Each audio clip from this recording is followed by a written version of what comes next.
बिस्मिल्लाहिर्रहमानिर्रहीम। बेटा, इस वीडियो के अंदर हम सीक्वेंस का एक टॉपिक अर्थमेटिक सीक्वेंस समझेंगे। अर्थमेटिक सीक्वेंस को हम अर्थमेटिक प्रोग्रेशन भी कहते हैं और इसको ज़्यादातर एपी से लिखते हैं। इसके लिए a sequence N is called an arithmetic sequence और arithmetic progression if N minus n minus 1 is same number for all n belongs to capital N and n is greater than 1। ये condition को हम common difference कहते हैं। इसमें d is equal to an minus an-1 और साथ उसने condition लगा दी है ये वाली कि n is a natural number and n is greater than 1।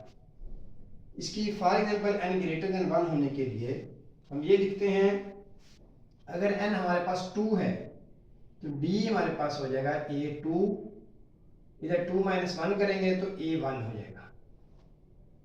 इसी तरह similarly we can write d is equal to a3 minus a2।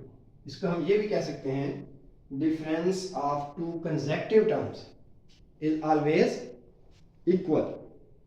consecutive two terms mean next term minus previous term। difference of two consecutive terms a2 minus a1, a3 minus a2।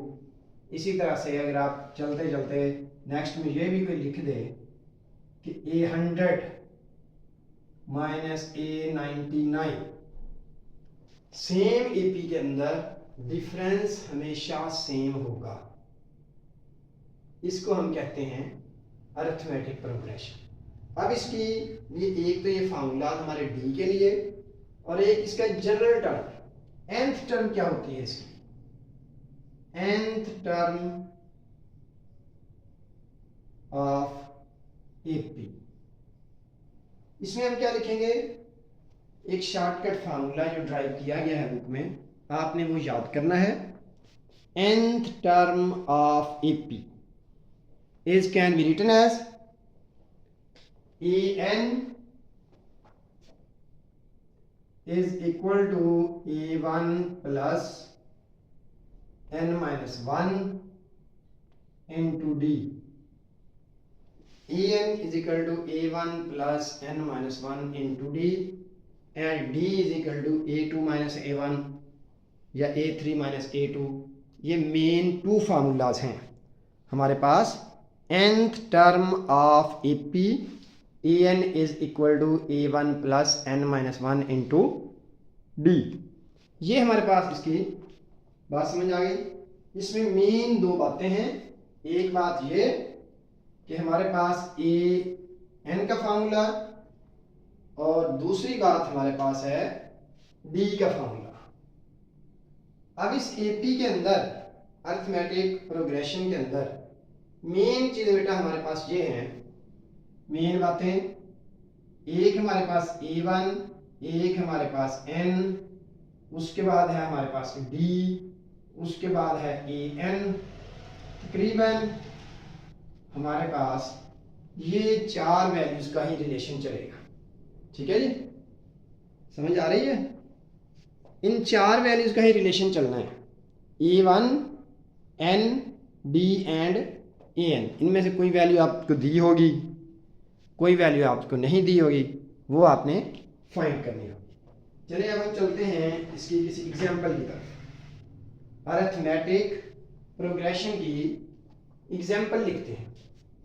For example हमने लिखा 4 7, इसमें 4 में हम 3 add करके 7 बन गया। Next में फिर d को बढ़ाते जाना है। इस सीक्वेंस के अंदर हमारे पास d है 3 और a1 हमारे पास है 4। इसी तरह से 7 plus 3 10, 10 plus 3 13 and so on. ये हमारे पास सीक्वेंस बन गई। सीक्वेंस की एक पैटर्न ये भी है कि अगर हमारे पास पहली टर्म है और डिफरेंस दिया हुआ है तो हम क्या कर सकते हैं, डी को बढ़ाते जाएंगे, ऐड करते जाएंगे, तो नेक्स्ट नंबर हमारे पास आता जाएगा। जिस तरह से हमारी एग्जांपल में है 4, 7, 10, 13 एंड सो ऑन। ये हमने पहली 4 टर्में लिखी हैं AP के अंदर। यही पैटर्न अगर आप देखते हैं डिफरेंस वाला, तो इसमें हमें समझ आएगा 7 - 4 is equal to 3 and 10 - 7 is also equal to 3। इसके बाद हमारे पास 13 - 10 is also equal to 3। ये वाला 3 हमारे पास D is equal to 3 है, इस वजह से ये हमारे पास AP है।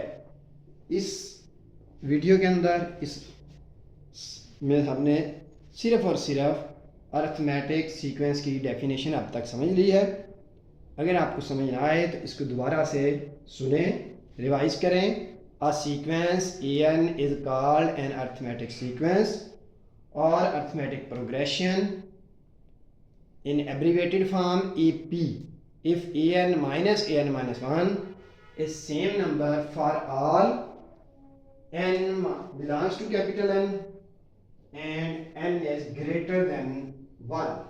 ये हमारे पास इसकी फॉर्म है और इसके बाद ये हमारे पास एग्जाम्पल भी इसकी लिखी हुई है। इसके साथ साथ अब हम चलते हैं आगे। इसका कोई क्वेश्चन करते हैं 6.2। हमारे पास फर्स्ट ईयर की जो बुक है, न्यू बुक की अरिथमेटिक प्रोग्रेशन के आर्टिकल में हम स्टार्ट करते हैं 6.2। 6.2 में क्वेश्चन नंबर 1 लिखा हुआ है, find the common difference and right the next 2 terms of each arithmetic sequence. First part है हमारे पास क्वेश्चन 1 6.2 9 16 23 एंड सो। इसमें वो कहता है सबसे पहले डी फाइंड करें। डी का फार्मूला हमारे सामने लिखा हुआ है, D is equal to difference of 2 consecutive terms. 16 - 9 कर दिया, 16 - 9 कर दें, या सिमिलरली 23 - 16। अब अगर हम इन दोनों का माइनस करें, 16 - 9 भी वही आंसर आएगा और 23 - 16 भी वही आंसर आएगा। वो आंसर कितना है जी? सेम 7।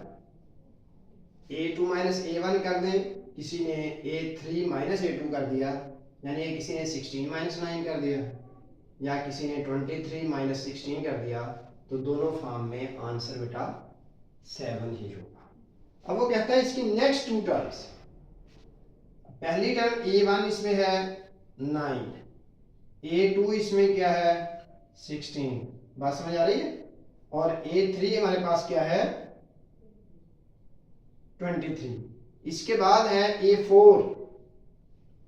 अब 23 में हमने D ऐड कर देना है, 23 + 7, 23 + 7 30 एंड नेक्स्ट वैल्यू A5, 30 + 7 37। हर रकम से नेक्स्ट वैल्यू फाइंड करने के लिए हमने D को आगे ऐड कर देंगे, यानी कि A4 में D ऐड करेंगे तो A5 आ जाएगा। इसी तरह से अगर नेक्स्ट चलना चाहें, A5 में 7 ऐड करें, 7 क्योंकि इस क्वेश्चन में D है, D = 7। A5 में D ऐड करेंगे तो A6 आ जाएगा, A6 में D ऐड करेंगे तो A7 आ जाएगा। ये तो हमारे पास बिल्कुल इजी फॉर्म में क्वेश्चन किया गया है। D = 7 and A4 = 30 and A5 is 37। Similarly अगर हमारे पास इसका हम नेक्स्ट पार्ट देखें, 5 + √2, 5 + 2 √2। अगर आप इसको देखें तो इसमें हमारे पास सिमिलरली D क्या आता है √2। D हमारे पास क्या बनता है √2। तो इसको भी हम लिख लेते हैं। तो इसके लिए हमारे पास सपोज दैट ये हमारे पास फॉर्म इसकी बनेगी। फॉर्मेशन के अंदर अब हम चलते हैं पार्ट नंबर 2 पे। 5 उसने स्टेटमेंट हमें दी है 5, पार्ट 2 है question number 1। 5 plus under root 2, 5 plus 2 under root 2 and so on. Understand. अब इसमें बेटा देखें डी हमारे पास है a2 minus a1, a2 minus a1। a2 हमारे पास है 5 plus under root 2 minus a1 की वैल्यू सिंगल है 5, ये लिख देंगे। अब ये 5 माइनस 5 कैंसिल हो जाएगा तो हमारे पास d बच जाएगा under root 2। d is equal to under root 2। अब इस क्वेश्चन में देखें सीधी सीधी बात, 5 प्लस अंडर रूट 2, इसमें अंडर रूट 2 में अंडर रूट 2 ऐड किया तो 2 आ गया, आगे फिर अंडर रूट 2 ऐड करेंगे तो इधर 3 बन जाएगा, फिर अंडर रूट ऐड करेंगे 4 हो जाएगा। 5 अपनी जगह पर सेम है, a1 a2 a3, इसमें ये पूरी रकम है, ये एक वैल्यू है, ये पूरी टर्म है, ये पूरी टर्म हमारे पास सिंगल टर्म है, ये पूरी हमारे पास, इसको दो टर्म नहीं समझ लेंगे। ये हमारे पास a1 5, a2 हमारे पास है 5 प्लस अंडर रूट 2 और इसके बाद a3 है हमारे पास 5 प्लस 2 अंडर रूट 2। इस वजह से हमने a2 माइनस a1 किया तो d हमारे पास अंडर रूट 2 आ गया। ये a3 है तो a4 अभी मैंने बताया था, a4 हम लिख सकते हैं a3 प्लस d। a3 हमारे पास ये है 5 plus 2 under root 2 plus d की जगह पे आ जाएगा अंडर रूट 2। जब इसको ऐड करेंगे तो ये हमारे पास हो जाएगा 5 प्लस 3 अंडर रूट 2। 2 इधर है, इसके साथ 1 है, दोनों के ऐड करेंगे 2 प्लस 1 3 अंडर रूट 2। ये हमारे पास होगा a4। सिमिलरली a5 अगर फाइंड करेंगे तो क्या हो जाएगा, फिर वो a4 के अंदर प्लस d करेंगे तो ये हमारे पास बन जाएगा 5 प्लस 4 अंडर रूट 2। तो ये हमारे पास पहला क्वेश्चन हमने सॉल्व कर लिया 6.2 का।